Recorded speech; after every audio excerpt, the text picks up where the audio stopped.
Hi, everybody. Hey. I have 3 poems for you.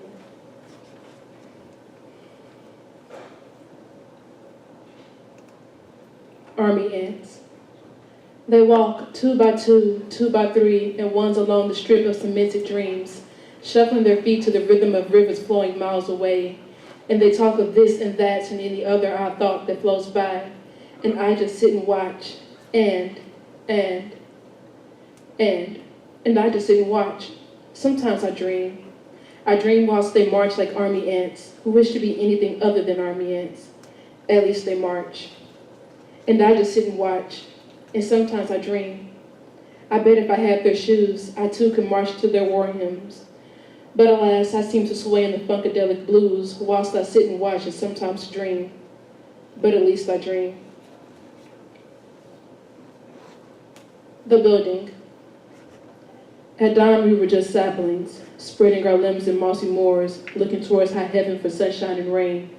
Our shells cracked on a misty March afternoon. We reveled in what we were, ate heartily of earth's feast. Sunday morning we bloomed, flowers, a Shailen crescendo, leaves, a shady haven. We were once trees, taller than any mountain, the substance of life. Buildings grew erect, a tall tale to tell, and rows were made. Our flowers did shudder, pretty petals kissed earth, branches fully digested. Tall tales became grim realities. Fresh saplings were a tall tale to tell, the rows were made, blah, blah, blah, blah, blah. Where was I? Our flowers did shudder, pretty petals kissed earth, branches fully digested. Tall tales became grim realities. Fresh saplings were dug up, old trees were burned. We watched and thought back, remembering what it was like, remembering our building days. Now we bend at the slightest of winds, uprooted by tiny streams, broken by a civilization recreated. And we paved roads. We stayed up late that night, wondering if he'd ever make it home, if we'd ever see the coal mines of his eyes feel the stubble on his cheeks. We'd heard of pauses like this, where your chest forgets to rise, caught between eyes being watered, between lifetimes floating by. The kind of pauses that stilled mice, carcass buried under midnight embayed sarcophagi, bridge of the spirited away, where our chest failed to rise. He'd just left the factory, all 10 fingers, all 10 toes, 5 mouths to feed.